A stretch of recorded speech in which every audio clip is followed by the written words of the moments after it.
Welcome to TV 786. రాష్ట్ర ఎన్నికలు త్వరలో జరగబోతున్నాయి. అయితే ఈ ఎన్నికల్లో రాష్ట్రంలో ఉన్న మైనారిటీలు ఏ పార్టీ వైపు ఉండబోతున్నారు?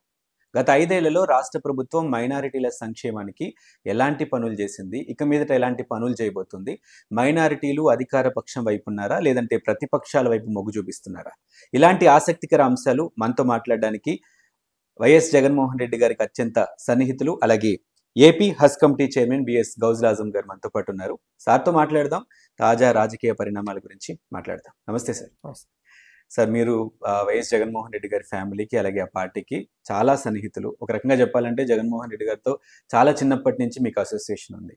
సో ఇప్పుడు ఈ రాబోయే ఎన్నికలకి 175 అనే నినాదంతో ముందుకెళ్తున్నారు. ఈజ్ అట్ రియల్లీ పాసిబుల్ 175కి 175 వస్తాయన్న కాన్ఫిడెన్స్ ఏంటి అసలు? 175కు 175 గెలుస్తామనేటువంటి కాన్ఫిడెన్స్ ఏదైతే ఉందో, ఈ రాష్ట్రంలో అన్ని వర్గాల వారికి సమాంతరంగా అభివృద్ధి చేసినటువంటి ఘనత ప్రియతమ ముఖ్యమంత్రి వైఎస్ జగన్మోహన్ రెడ్డి గారిది. అలాగే గతంలో మనం పోల్చుకుంటే, ఒక్కసారి గతంలోకి వెళ్తే ఎమ్మెల్యేలు ఎన్నికలయ్యాక తిరిగి చూడడం అనేది అయ్యేది కాదనమాట. ఓకే, ఎన్నికలు సమీపిస్తున్నటువంటి తరుణంలో మాత్రమే ఎమ్మెల్యేలు కనిపించడము, ప్రజలు ఏదో అడగడం, వాళ్ళను వీళ్ళ బుజ్జగించడం, నచ్చ చెప్పడం లాంటివి జరిగేవి. మనము ఎన్నికలకు ముందే 2 సంవత్సరాలకు ముందే గడప గడపకు వైఎస్ఆర్ కాంగ్రెస్ పార్టీ ప్రభుత్వం అనేటువంటిది ఒక చక్కటి కార్యక్రమాన్ని తీసుకొని ప్రజల్లోకి వెళ్ళామన్నమాట. మనం చేస్తున్నటువంటి సంక్షేమ పథకాలు అందుతున్నాయా లేదా, ఎక్కడన్నా లబ్ధిదారులు సరైన లబ్ధిదారులకు అందకుండా ఉన్నాయా, దాని మిస్టేక్స్ ఏమిటి అని చెప్పేసి మనం ప్రతి విషయాన్ని క్షుణ్ణంగా పరిశీలిస్తూ ప్రజల్లోకి వెళ్తున్నాం అన్నమాట. ఇవాళ ఎక్కడ చూసినా రాష్ట్రంలో 175 నియోజకవర్గాల్లో మనం 151 స్థానాలు గెలిస్తే మిగిలినటువంటి 24 స్థానాల్లో కూడా మా పార్టీ యొక్క సమన్వయకర్తలు ప్రతి గడపకు తిరుగుతున్నటువంటి ఏకైక ప్రభుత్వం వైఎస్ జగన్మోహన్ రెడ్డి గారి ప్రభుత్వం. సో ఆ కాన్ఫిడెన్స్ తో మేము 175కు 175 గెలుస్తామని చెప్పేసి సంక్షేమ పథకాలే ప్రధానంగా కాన్ఫిడెన్స్ వచ్చింది ప్రభుత్వానికి అంటారు. ఎస్. సో ఇప్పుడు తాజాగా 175 నియోజకవర్గం 1-2 మినహాయిస్తే దాదాపు 175 మందిని ఈరోజు ఇడుపులపాయలో ప్రకటించారు అభ్యర్థుల్ని. సో అభ్యర్థుల్ని పరిశీలిస్తే మైనారిటీలకి అలాగే బడుగు బలహీన వర్గాల వారికి ఎలాంటి పెద్దపీట వేసింది రాష్ట్ర ప్రభుత్వం అనుకోవచ్చు? మీరు చెప్పినట్లుగా ఇవాళ మా నాయకుడు ప్రియతమ ముఖ్యమంత్రి గారు ఇడుపులపాయలో 175 స్థానాలని 25 ఎంపీ స్థానాలను ప్రకటించడం జరిగింది. ఇందులో ఈ టోటల్ కలుపుకుంటే దాదాపు 200 అవుతుంది. 200లో 100 సీట్లు నా ఎస్సీ, నా ఎస్టీ, నా బీసీ, నా మైనారిటీ అనేటువంటి ఒక నినాదం ఏదైతే మా నాయకుడు మా ముఖ్యమంత్రి గారు చెప్తున్నారో తగ్గట్టుగానే ఇవాళ ఈ కులాలకన్నిటికీ ఎస్సీ, ఎస్టీ, బీసీ, మైనారిటీలకు 100 సీట్లు కేటాయించడం జరిగింది. ఓకే, బీసీలకు 48 సీట్లు ఇవ్వడం జరిగింది. ఎస్టీలకు 7, దాదాపు ముస్లిం మైనారిటీలకు 7, అలాగే ఎస్సీలకు 20కి పైగా స్థానాలు. ఇవన్నీ దాదాపు 100 స్థానాలు మేము సామాజిక న్యాయాన్ని పాటించినటువంటి ఏకైక పార్టీ వైఎస్ఆర్ కాంగ్రెస్ పార్టీ. అభ్యర్థులు ప్రకటించారు, 175 తెచ్చుకోవాలనే కాన్ఫిడెన్స్ తో ముందుకెళ్తున్నారు. అయితే ప్రతిపక్షం ఇంకా గట్టిగా అయిందని సర్వేలు వినిపిస్తున్నాయి సార్. అంటే తెలుగుదేశం పార్టీ, జనసేన అండ్ తాజాగా బీజేపీ కూడా కలిసింది. ఒక రకంగా ఇండైరెక్ట్ గా కాంగ్రెస్ కూడా ఈ ముగ్గురికి కలిసి పనిచేస్తుందేమోనన్న డౌట్ కూడా ఉంది. రకరకాల సర్వేలు ఏం చెప్తున్నాయంటే వీళ్ళందరూ కలిసిన తర్వాత ఈసారి కొంత ఇబ్బంది పడుతుందేమో రాష్ట్ర ప్రభుత్వం, అధికారంలో ఉన్న పార్టీ అనేటువంటి మాట వినిపిస్తుంది. సో ఈ అలయన్స్, ఈ ముగ్గురి కలయిక ఎలాంటి ప్రభావం చూపిస్తుందంటారు? ఒకటి, చంద్రబాబు గారు 1995లో రామారావు గారి నుంచి పార్టీని ఓవర్టేక్ చేసి ముఖ్యమంత్రి అయ్యాక తర్వాత ఈ రోజు వరకు జరిగిన ఎన్నికలు ఒకసారి మనం పరిశీలిస్తే సింగిల్గా ఎప్పుడే కానీ ఆయన పోటీ చేసినటువంటి దాఖలాలు లేవు. అదే స్ట్రాటజీ ఇప్పుడు కూడా బీజేపీ, జనసేనతో కలిపి ముందుకు పోతున్నాడు. ఎందుకంటే చంద్రబాబుకు సింగిల్గా గెలిచేటువంటి సత్తా, ధైర్యం ఆయనకు లేదు. సో మీరు అన్నట్టు సింగిల్గా గెలవలేకే ఇప్పుడు మిగతా వాళ్ళని కలుపుకున్నారు అనుకుందాం. సో అలా అయితే ఆ అంచనాల ప్రకారం ఓడిపోతుంది అంటారు ఇప్పుడు వైసీపీ. మరి వాళ్ళ ఓటు శాతం ఎంత కలుపుకున్నా కూడా జనసేనకు 6%కి మించి ఓట్లేదు, బీజేపీకి 3-4% కానీ జనసేన గ్రాఫ్ చాలా పెరిగిందన్న టాక్ వినిపిస్తుంది మనకి. అంటున్నారు. లాస్ట్ టైం వచ్చిన ఓట్స్ ఒక్కటి ఆ పార్టీలో పవన్ కళ్యాణ్, నాదెండ్ల మనోహర్ తప్ప వేరే నాయకులు ఎక్కడైనా కనపడుతున్నారా మీకు? ఫలానా జిల్లాలో ఫలానా నాయకుడు ఆ పార్టీ కోసం గట్టిగా పనిచేసేటోడు, నిలబడేటోడు ఉన్నాడని చెప్పేసి ఒక్క నాయకుడిని మీరు చెప్పండి. ఎటు చూసినా కూడా పవన్ కళ్యాణ్, మన మనోహర్, వాళ్ళిద్దరు తప్పనిస్తే ఎవరున్నారు? టీడీపీకి చెప్పండి, జిల్లాల వారీగా, జోన్ల వారీగా నాయకులు ఉన్నారు వాళ్ళకు. అయినప్పటికీ కూడా వాళ్ళకు మేము సింగిల్ గా పోటీ చేస్తామనేటువంటి ధైర్యం లేదు వాళ్ళకు. వీళ్ళు ముగ్గురి ఓటు బ్యాంకు కలిపిన 50% లోపే ఉంటుంది. ఓకే. సో మిగతా 50%తో మరి మీరు అధికారంలోకి వచ్చే అవకాశం ఉంటుంది? ఎందుకు లేదు? లాస్ట్ టైం మన 51% ఓట్లతో 151 స్థానాలు గెలుచుకోలేదా? ఇప్పుడు కూడా అంతే జరుగుతుంది. దాంట్లో ఎలాంటి దోకా లేదు మనకు. ఓకే, మా గెలుపుకు. ఇప్పుడు ఇంకొకటి ఏంటంటే సార్, లాస్ట్ టైం ఎలక్షన్స్ జరిగినప్పుడు కాంగ్రెస్ పార్టీ ఉన్నా లేనట్టే, అంటే దాని ప్రభావం పెద్దగా లేదు, ఫలితాల మీద లేదు, అభ్యర్థుల మీద లేదు. కానీ ఈసారి కాంగ్రెస్ పార్టీ వైఎస్ జగన్మోహన్ రెడ్డి గారికి కొంత వ్యతిరేకంగా, కొంత కాదు చాలా ఎక్కువగా షర్మిల గారిని తీసుకొచ్చి చాలా వ్యతిరేకంగా పనిచేస్తుంది. సో కాంగ్రెస్ పార్టీ ప్రభావం తెలుగుదేశం పార్టీ మీద ఎలా ఉంటుంది? ఆ ఓట్ల చీలిక అనేది ఏ విధంగా ఉంటుందని మీరు అనుకుంటున్నారు? చచ్చిపోయిన కాంగ్రెస్ పార్టీ పాడేం వస్తుంది వైఎస్ షర్మిల గారు, అంతకు మించి ఏం లేదు అది. ఓకే. ఎందుకంటే కాంగ్రెస్ పార్టీ ఆమె ఎప్పుడైతే తెలంగాణ వైఎస్ఆర్ కాంగ్రెస్ పార్టీ స్థాపించి ఆ పార్టీ నుంచి ఒక్క అభ్యర్థిని కూడా పోటీ చేయకుండా ఒక పార్టీలో విలీనం చేసినటువంటి పార్టీ ఏదైనా ఉండి ఈ దేశంలో అంటే అది వైఎస్ఆర్ టీ పార్టీ. మీరు ఏ పార్టీకైనా ఎత్తుకోండి, ఒక చరిత్ర ఉంటుంది. ఎంతో కొంతమంది అభ్యర్థులను పోటీ చేస్తారు. వాళ్ళ పరిస్థితిని అనుకూలించాకనో పొత్తులు అవసరమనో భావించి ఆ పార్టీలను విలీనం చేస్తారు. ఓకే. ఈమె పార్టీ తెలంగాణ వైఎస్ఆర్ కాంగ్రెస్ పార్టీ పెట్టి పాదయాత్ర చేసి అభ్యర్థులందరినీ వాళ్ళనందరినీ ఈరోజు రోడ్డున వదిలేసి పోటీ చేయకుండా ఈ పార్టీని కప్పిపెట్టేసి కాంగ్రెస్ పార్టీలో విలీనం చేసేసి ఇవాళ మళ్ళీ కాంగ్రెస్ పార్టీ పాడే మోస్తూ ఆంధ్ర రాష్ట్రానికి రావడం ఎంతవరకు సమంజసం? ఇవి కేవలం వ్యక్తిగత కలహాలు అంటారా, కుటుంబ కలహాలు, లేకపోతే ప్రతిపక్షాల వాళ్ళు ఏమన్నా కావాలని చేస్తున్నారంటారా? ఎస్పెషల్లీ షర్మిల గారు కానివ్వండి, లేకపోతే సునీత గారు కానివ్వండి, ఇప్పుడు వ్యతిరేకంగా బ్రదర్కి వ్యతిరేకంగా పనిచేస్తున్నారు కదా, అది వాళ్ళ ఫ్యామిలీ ఇష్యూస్. ఫ్యామిలీ ఇష్యూస్ ఏమైనా ఉంటే కుటుంబంలోనే పరిష్కరించేటువంటి ఒక మంచి సాంప్రదాయం ఉంది. అలాగని జగన్మోహన్ రెడ్డి గారు ఎవరిని అన్యాయం చేసేటువంటి వ్యక్తి కాదు, ఒకరిని హింసించేటువంటి మనస్తత్వం కలిగిన వ్యక్తి కాదు. నేను 30 సంవత్సరాల నుంచి ఆయన చూస్తున్నాను. డే 1లో ఆయన ఇలా ఆప్యాయంగా మర్యాదగా పలకరించేవారు. ఈరోజు కూడా అటువంటి పరిస్థితి. గవర్నమెంట్ వైఎస్ఆర్ కాంగ్రెస్ పార్టీ ప్రభుత్వం రాష్ట్రంలో ఏర్పడ్డ తర్వాత చాలామంది ఐఏఎస్ అధికారుల నుంచి ఐపీఎస్ అధికారులు అయితేనేమి, ఇప్పుడు సెక్రటరీ ఎంప్లాయీస్ అయితే కానీ ఎంతో మర్యాదగా చక్కగా మాట్లాడతారు. ఒక సంస్కృతి, మంచి అభిమానం గల వ్యక్తి జగన్మోహన్ రెడ్డి గారిని కితాబు ఇచ్చినటువంటి దాఖలాలు కూడా ఉన్నాయి మనకు. అలాంటప్పుడు జగన్మోహన్ రెడ్డి గారితో సొంత చెల్లెలు ఆమె ఉండి కూర్చొని పరిష్కరించుకుంటే అయిపోయేటువంటి సమస్యను ఇవాళ ఆమె లాగుతున్నారు. అంతే, కేవలం కుటుంబం మధ్యలో తేలాల్సిన ఇష్యూ. అంతే. రాజకీయాల మీద ఆమెకు రాజకీయ వ్యామోహం పెరిగింది. దాన్ని ఎవరు మార్చలేరు.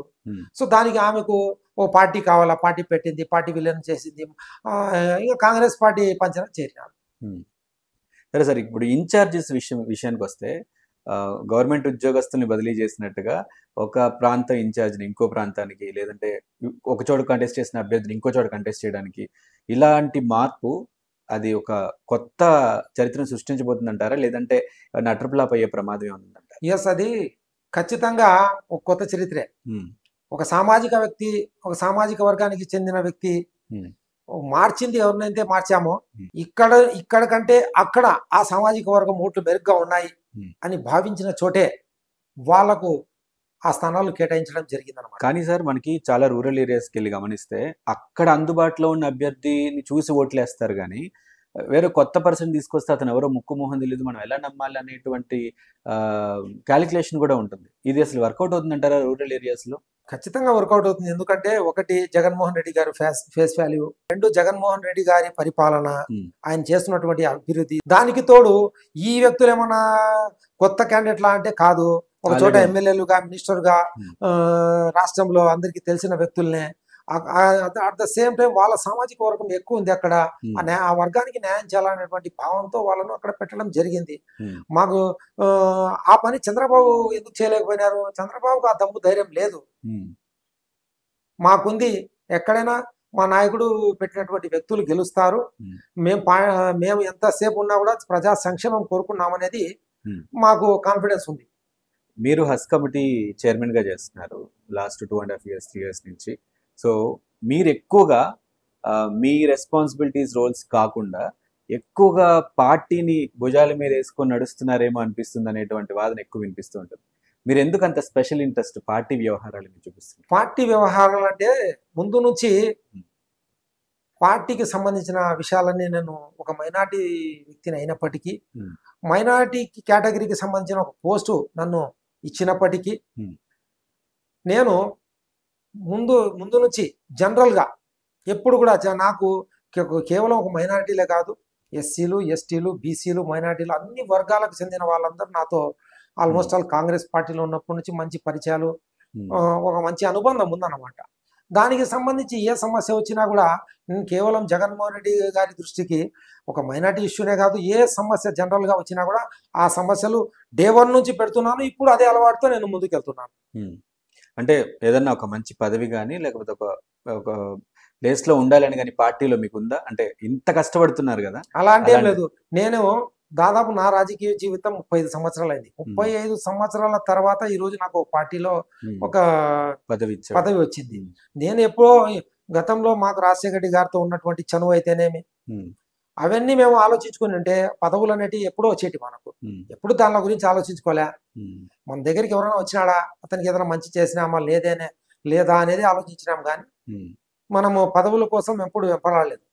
మీరు చాలా ఇయర్స్ గా మీకు జగన్మోహన్ రెడ్డి గారు ఆ కుటుంబం బాగా తెలుసు కాబట్టి ఇప్పుడు నడుస్తున్న టాక్ ఏంటంటే అసలు ఎమ్మెల్యేలకు కానీ ఎంపీలకు కానీ జగన్మోహన్ రెడ్డి గారు అసలు అందుబాటులోనే ఉండరు అంటారు. మీరెంత ఫ్రీక్వెంట్ గా కలుస్తుంటారు జగన్మోహన్ రెడ్డి గారు? నేనే కలుస్తున్నప్పుడు ఎంపీలు, ఎమ్మెల్యేలు ఎందుకు కలవరు? మీరు రెగ్యులర్ గా కలుస్తుంటారా? అంటే అవకాశం వచ్చినప్పుడల్లా కలుస్తుంటాను. అవకాశం వచ్చినప్పుడల్లా కలుస్తూనే ఉంటారు. అందరూ అవకాశం వచ్చినప్పుడంతా కలుస్తూనే ఉన్నారు. కానీ ఇదొకటి బ్లేమ్ చేసేసారు. ఎందుకంత ప్రచారం బయట అసలు ఎందుకలా ప్రచారం జరిగిందంటే, ప్రభుత్వాన్ని ఏర్పరిచినటువంటి తొలినాళ్లలో మేము కూడా అపాయింట్మెంట్లు అడిగాము. మాకు ఏం చెప్పారంటే, ఇప్పుడిప్పుడే సారు ప్రభుత్వం అధికారంలోకి ఎక్కారు, ప్రభుత్వాన్ని ఎలా నడపాలి ఏంటనేది ఒక స్ట్రాటజీ ఏర్పరచుకునేంత వరకు మీరు సార్ను ఇబ్బంది కలిగించొద్దు అపాయింట్మెంట్ల కోసము అని చెప్పారు. అలాగే ఎమ్మెల్యేలను కూడా ఏం చెప్పారంటే, ఎంతో అర్జెంట్ ఉంటే మేము కలుస్తాము, తప్పకుండా మిమ్మల్ని నేను పిలిపించి మాట్లాడతాను, నేను సెటిల్ అయ్యేంత వరకు కొద్దిగా వీలు కల్పించండి అని చెప్పి ఆ రోజు మనకు ఒక మెసేజ్ ఉండింది. దాన్ని ప్రతిపక్షాలు అయితేనేమి, విమర్శకులు అయితే ఏం చెప్పారు తెలుసా, ఎమ్మెల్యేలను కలవాడు అనేది బ్యాడ్ ప్రచారాన్ని లేవనెత్తారు. అంతేగాని ఈ రోజు ప్రతి ఒక్క ఎమ్మెల్యేని, ప్రతి ఒక్క నియోజకవర్గంలో ఏం జరుగుతుంది, ప్రతి ఒక్క నియోజకవర్గానికి ఎలాంటి సంక్షేమ ఫలాలు అందుతున్నాయి లేదా అని చెప్పేసి జగన్మోహన్ రెడ్డి గారు ప్రతిదీ వాకప్ చేస్తున్నారు, దాన్ని సమీక్షిస్తున్నారు, ఎమ్మెల్యేలతో ఎప్పటికప్పుడు మాట్లాడుతున్నారు. ఇవన్నీ జరుగుతూనే ఉన్నాయి. చెప్పేది ప్రతి ఒక్కటి ప్రతిపక్షాలకు చెప్పాలా, ప్రతి ఒక్కటి అడిగిన వాళ్ళకి అందరికీ చెప్పాలంటే సమాధానం చెప్పలేము, గవర్నమెంట్ కూడా నడపలేము. ఓకే సార్, ఇప్పుడు మీరు లాస్ట్ ఇయర్ ఒకసారి మీరు అంటే ఉప ముఖ్యమంత్రి గారు అందరూ కలిసి జగన్మోహన్ రెడ్డిని కలిశారు. అండ్ అప్పుడు మీరు కొన్ని సమస్యల్ని ప్రస్తావించడం, మైనారిటీల సమస్యల్ని, వాటిని సత్వరమే పరిష్కరిస్తారని నేను హామీ ఇవ్వడం జరిగింది. ప్రెస్ మీట్లో మీరు అందరూ మాట్లాడడం కూడా జరిగింది. సో మీరు ఏవైతే ప్రస్తావించారో ఆ సమస్యలు ఇప్పుడున్న ప్రెజెంట్ స్టేటస్ ఏంటి?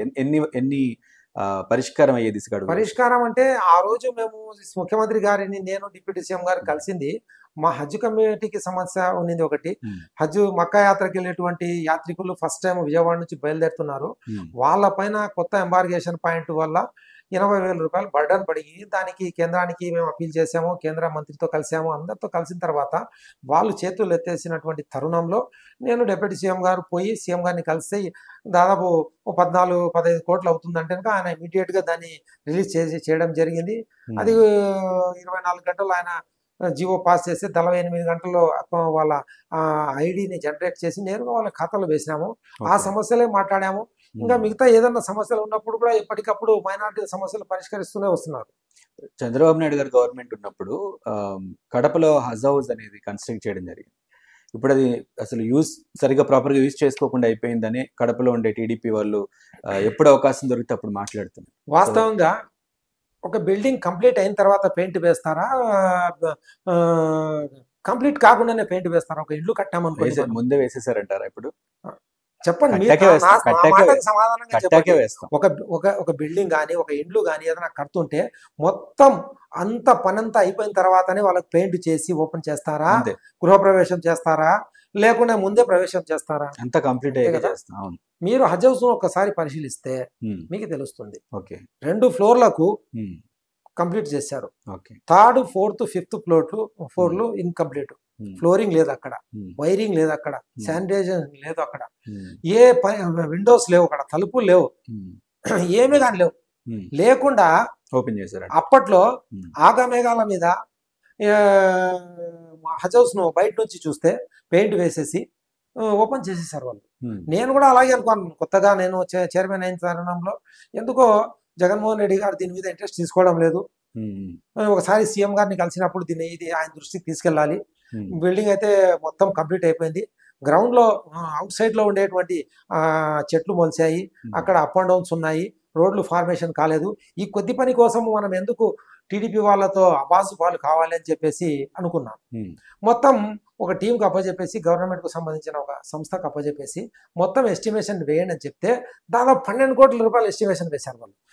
నేనే ఆశ్చర్యపోయాను. 12 కోట్ల రూపాయల ఎస్టిమేషన్ ఏం పని ఉందబ్బా అక్కడ అని చెప్పి దాన్ని మేము పరిశీలిస్తే నేను ఇందాక చెప్పాను కదా, 2 ఫ్లోర్స్ వరకు ఉండాలి కంప్లీషన్, మిగతా 3 ఫ్లోర్స్ అయితే ఎక్కడే కానీ పని జరగలేదు.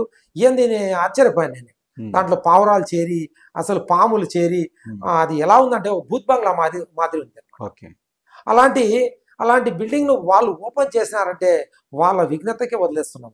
పోనీ ఇప్పుడు లాస్ట్ 4 years లో లాస్ట్ ఇయర్ నుంచి దాని ఎస్టిమేషన్ వేయించి కాంట్రాక్టర్లు టెండర్లను పిలుస్తుంటే టెండర్లు ఇంకా ఎలక్షన్ల తరుణం అని చెప్పేసి టెండర్లు ఆగాయి. కానీ దానికి పని చేయడానికి చాలా మంది ఇంట్రెస్ట్ ఉన్నారు. కడప హజ్ హౌస్ ను ఖచ్చితంగా మేము కంప్లీట్ చేస్తాం. ఆల్రెడీ టెండర్లను కూడా పిలవడం జరిగింది. ఏమంటే ఎలక్షన్లు వస్తున్నాయని చెప్పేసి కాంట్రాక్టర్లు ధైర్యం చేయలేకపోయారు అనమాట. మెయిన్ ఇదొకటి ఇష్యూ ఉంది సార్. జగన్మోహన్ రెడ్డి గారి గవర్నమెంట్ లో ఏ కాంట్రాక్ట్ కి మనం బిడ్డింగ్ కి పిలిచినా అసలు ఎవరు ముందుకు రాకపోవడం అనేది ఎలాంటి సంకేతాలను ఇస్తుంది? చాలా కాంట్రాక్ట్స్, మీరు ఏ సివిల్ కాంట్రాక్ట్స్ చూడండి, రోడ్ కాంట్రాక్ట్స్ చూడండి, అసలు కాంట్రాక్టర్స్ ముందుకు రావట్లేదు అన్న టాక్ మనం చాలా. రాకుండానే ఇన్ని రోడ్లు ఇన్ని పనులు జరుగుతున్నాయి. రోడ్స్ అయితే ఎక్కడ అవ్వలేదు సార్.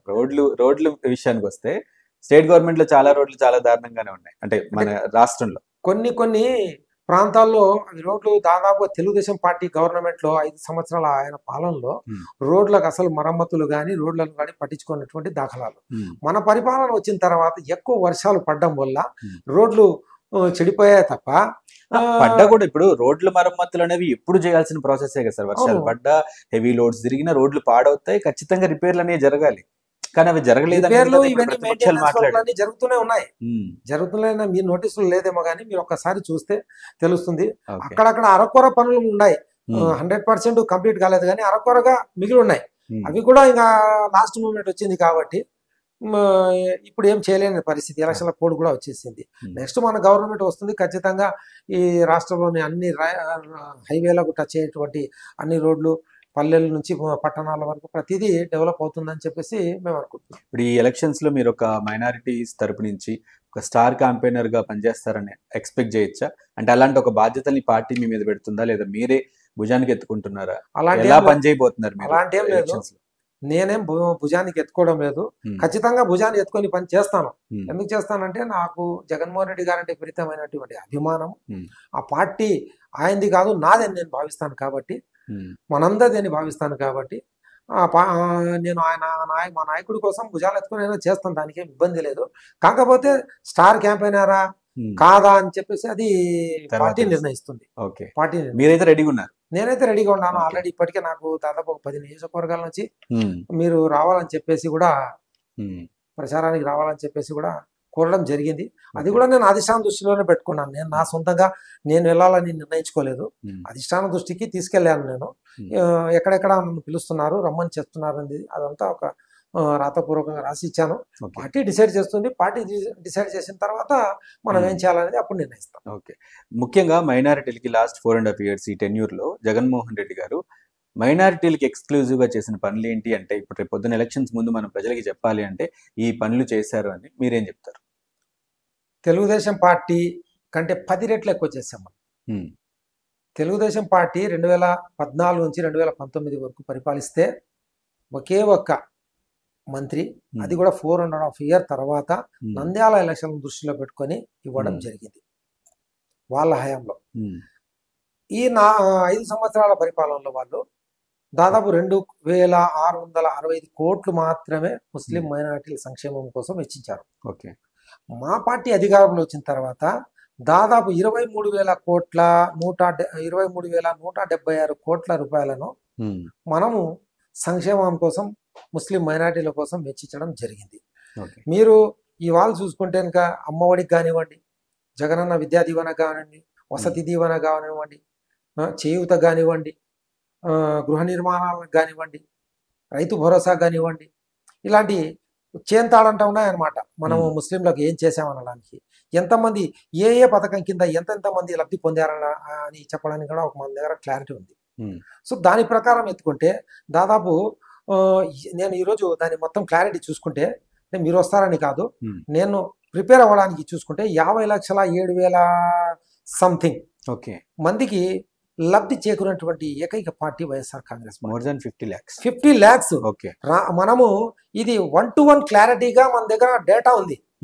కాదని ఎవరు చెప్పడానికి చెప్తే వాళ్ళతో మనం ఖచ్చితంగా మనము డీటెయిల్స్ కూడా చూపించడానికి సిద్ధంగా ఉన్నాం. 50 లక్షల మంది. ఆలోచించండి, మన అభివృద్ధి జరిగిందా లేదా అనేది మీరు చెప్పాలా. ఇంకొక విషయం సార్, అంటే ఆన్ హోల్ మొత్తం మైనారిటీస్ అందరినీ దృష్టిలో పెట్టుకుంటే, రాష్ట్ర వ్యాప్తంగా కాదు దేశవ్యాప్తంగా దృష్టిలో పెట్టుకుంటే, గడిచిన 75 ఏళ్ళు, అంటే మనకి ఇండిపెండెన్స్ వచ్చి 75 ఏళ్లలో ఎన్ని ప్రభుత్వాలు మారినా, ఇప్పుడు మీరు ఈ రాష్ట్ర ప్రభుత్వం ఇచ్చిన సంక్షేమ పథకాలు వచ్చినా సరే, అసలు ముస్లిం స్థితిగతులు మారట్లేదు. ముస్లిమ్స్ అంటే సమాజంలో ఇప్పటికీ కూడా ఒక స్నేహభావం పెంపొందించుకోలేని పరిస్థితి ఇంకా ఉంది, మనస్ఫూర్తిగా మిగతా సమాజం యాక్సెప్ట్ చేయని పరిస్థితి ఉంది అని చాలా మంది ముస్లిం మత పెద్దలే ఈ రోజు చెప్తున్నారు అనేక వేదికల మీద. ఇలాంటి ఒక పరిస్థితి దేశవ్యాప్తంగా మారాలి అంటే రాష్ట్ర ప్రభుత్వాలు కానివ్వండి, లేకపోతే కేంద్ర ప్రభుత్వం కానీ ఎలాంటి చర్యలు తీసుకోవాలని అంటారు? మన రాష్ట్రానికి వస్తే, కేంద్రం సంగతి అటు ఉంచితే, మన రాష్ట్రానికి వస్తే జగన్మోహన్ రెడ్డి గారు ముఖ్యమంత్రి అయ్యాక, అంటే కాకముందే 2019 ఎన్నికల్లోనే మనము చట్టసభలో ముస్లింల వాణి వినిపించే వాళ్ళు ఉండాలని చెప్పేసి 5 మందిని ఎమ్మెల్యేలుగా ఇవ్వడం జరిగింది. అందులో 4 గెలిస్తే ఒక ఆయన ఏం పాపం చేశాడని చెప్పేసి ఆయనకు ఎమ్మెల్సీగా చేసి ఆయన కూడా చట్టసభలో తెచ్చినటువంటి ఘనత జగన్మోహన్ రెడ్డి గారిది. మళ్ళా 4 ఎమ్మెల్సీలుగా ఇచ్చి అందులో ఒక మహిళకు అవకాశం ఇచ్చి ఆమెకు డిప్యూటీ మండలి చైర్మన్ కూడా చేశారు. ఇంకా కార్పొరేషన్ల పరంగా వస్తే దాదాపు 12 నుంచి 14 మంది ఉన్నారు. మైనారిటీల వింగుకు సంబంధించిన ఒక 5 మంది ఉంటే, మిగతా దాంట్లోకి వచ్చేసి 7-8 మంది, అంటే మైనారిటీ దాంట్లోకి 7 మంది ఉన్నారు. ఒకటి మైనారిటీకు రెగ్యులర్గా ఉండేటి Haj committee, Waqf board, minority finance corporation, minority commission, Urdu academy, ఇవి కాక ముస్లిం దూదేగుల కార్పొరేషన్ ఒకటి, ముస్లిం షేక్ కార్పొరేషన్ ఒకటి, సంచార జాతుల కార్పొరేషన్ ఒకటి, ఇవి దీంతో కలుపుకుంటే 8 కార్పొరేషన్లు అయినాయి. జనరల్ కేటగిరీలో 6 ఇవ్వడం జరిగింది. 14 కార్పొరేషన్ చైర్మన్లు ఇచ్చారు. ఇప్పుడు మీరు ఎక్కడి నుంచి పంచాయతీ బోర్డు మెంబర్ నుంచి మొదలు పెట్టుకుంటే దాదాపు 852 మందికి స్థానాన్ని కల్పించినటువంటి party Congress, YSR Congress party. Corporations ఇచ్చిన అందులో నిధులు ఇచ్చి ఆ నిధులకు తగ్గట్టుగా పనులు జరిగితే కదా మనం హోల్ మొత్తం సమాజంలో మార్పు చూడగలుగుతాం అనేది ఒక పెద్ద క్వశ్చన్ మార్క్. ఎన్ని కార్పొరేషన్స్కి ఎన్ని కోట్లు కేటాయించారు, అవి ఎంతవరకు సద్వినియోగం అయ్యేవి కూడా మనం మాట్లాడుకోవాలి. ఆ లెక్కలు చూస్తే అసలు కార్పొరేషన్ నిధులు వాటి ఉపయోగం అనేది పెద్దగా కనిపించదు మన రాష్ట్రం. అన్ని కార్పొరేషన్లను కలిపి అన్ని కార్పొరేషన్ల ద్వారా ఆ కార్పొరేషన్లు ఏదైతే ఒక కార్పొరేషన్ పని ఏదైతే ఉందో ఆ కార్పొరేషన్లకు నిధులు కేటాయిస్తూ ఆ నిధులను సంక్షేమ ఫలాలకు ఆయా కులాల వారికి అందజేస్తున్నాం. ఇంకా దానికంటే ఇంకా సంక్షేమం ఏమేమి కావాలి చెప్పండి. ఎలా అంటారు? కొందరు కులాల వారీగా మాట్లాడుతున్నారు అన్నమాట. ఇప్పుడు సంక్షేమం అందరికీ జరిగినప్పుడే ఆ రాష్ట్రం అనేది సుభిక్షంగా ఉంటుంది. మధ్యలో కులాలు అనేటివి తెచ్చి ఆ కులాల ప్రతిపాదికన ఆ నిధులు కేటాయించలేదు, అది కేటాయించలేదు అంటారు. ఇప్పుడు మన మైనార్టీల సంక్షేమం గురించి మాట్లాడితే కులాల పరంగా అయితే అంటే సంవత్సరానికి 2000 కోట్ల వరకు బడ్జెట్ కేటాయించారు అనమాట. ఈ 5 సంవత్సరాల్లో 2000 కోట్లు అంటే 5 సంవత్సరాలు ఎత్తుకుంటే 10,000 కోట్లే అవుతాయి. 10,000 కోట్లు అవుతాయి.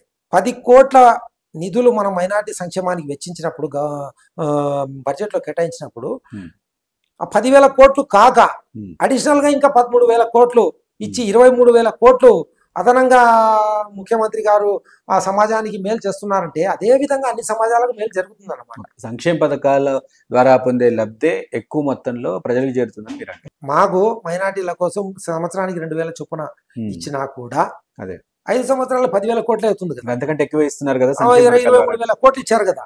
రైట్. అలాగే అన్ని కులాల వారికి కూడా ఆ నిధులు ఆ కార్పొరేషన్ల ద్వారా ఆ సంక్షేమ ఫలాలకు వాడుతున్నారు. Okay, right. మొత్తానికైతే రాబోయే ఎలక్షన్స్ లో పార్టీ ఆదేశించకపోయినా ఒక స్టార్ క్యాంపెయినర్ లాగా పార్టీ బాధ్యతలు భుజాన వేసుకుంటారంటారు. పార్టీ కోసం పనిచేయడమే. Right. Thank you very much sir. All the best and మీకు అండ్ అలాగే వైసీపీకి. సో ఎనీవేస్ చూసాం కదా, రాబోయే ఎన్నికల్లో మైనారిటీలందరూ సంక్షేమ పథకాలు ఉపయోగించుకున్న ప్రతి ఒక్కరూ పార్టీ తరపునే ఉంటారని, పార్టీ కోసం అహర్నిశలు పనిచేయడానికి తాను సిద్ధమని గౌస్ గారు చెప్తున్నారు. మరొక ఇంటర్వ్యూలో మళ్ళీ కలుద్దాం. అంతవరకు సెలవు. నమస్తే.